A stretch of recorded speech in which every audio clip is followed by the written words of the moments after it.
14 және 15 сұрақтар жауап беру үшін төмендегі ақпаратты пайдаланыңыз дейді. Мхм. Бірінші суретте көрсетілген кірпіштің табаны шаршы тәрізді.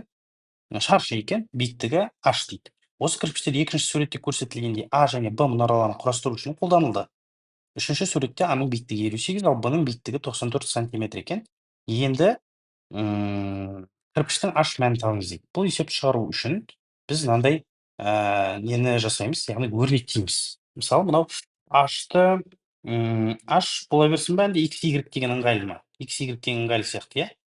Табаны енді А болсын, А дегенді біз X деп алайық, H-ты Y деп алайық. Сонда қараңыз. Мынау А деген квадрат болып тұрған, ол X, мынау Y. Сонда біз 58 деген не дейтін болсақ, ол X қосылған 2Y тең 58 деген сөз. Одан кейін мына жерде ше, мынау Y, мынау Y, мынау X, мынау X, мынау Y.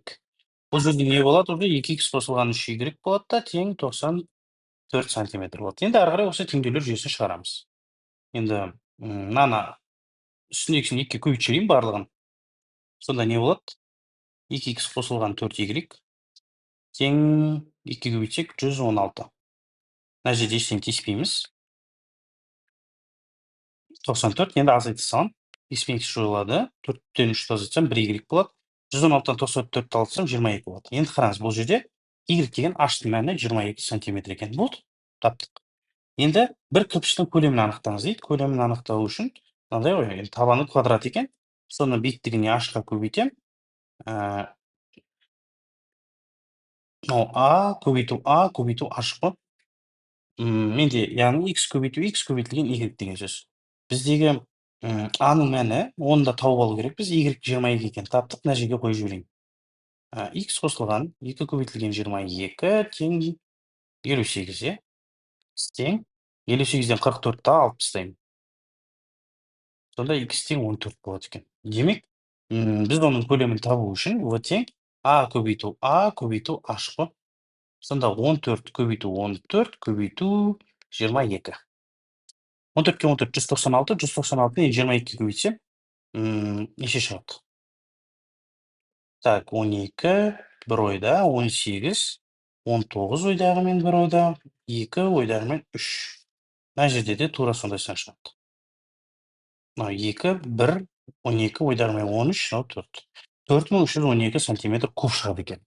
Биллдің ништан басты ерекшелігі ол жерде логикалық есептер өте көп кездеседі. Біз бұрынғы тесттердің анализ жасай отырып байқағанымыз 70-80% логикалық есептер екен. Енді сол есептер бойынша біз 20-дан аса тақырып құрастырдық. Сол тақырыптар бойынша арнайы видео курс дайындадық. Сабақтардың ұзақтығы 10-12 минут және соған байланысты тест тапсырмалары беріледі. Оны алу үшін төмендегі номерге жаза кетіңіз. Біз сіздерге жеңілдікпен ұсынамыз.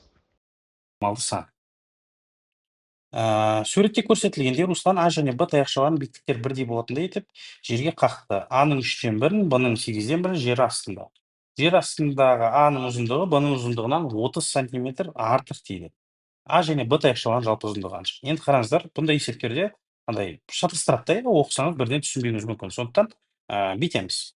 А-ның 3-тен 1-і, Б-ның 8-ден 1-і жердің астында, иә?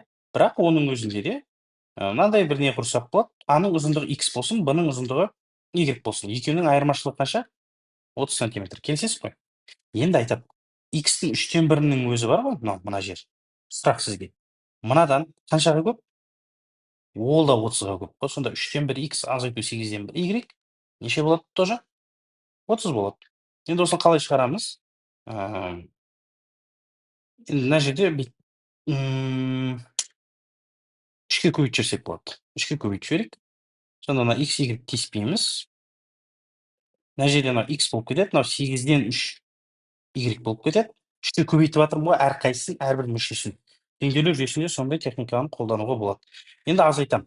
X пен X теңсе кетеді, жойылып кетеді. Мынау плюс болып кетеді, минус 8-ден 5 Y болып кетеді.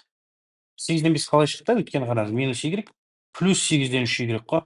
Мынаның алдында көрінбейтін 1 бар. 1 мен 8-ден 3, минус 1 плюс 8-ден 3 болса, ол минус 8-ден 5 болады. Енді бұл неге тең бізде? Минус 60-қа тең. Енді 60-ты аламын да, Y табу үшін. Енді минустарын кеттіріп жіберем, 8-ден 5-ке бөлемін. Y тең 12, 12-ні 8-ге түсек 96 болады екен. Бізде мынау 96-ға тең, а мынау 126-ға тең. Сұрақ қандай? Екеуінің қосындысын сұрап жатыр, иә? 222 болады екен сонда. Түсінікті?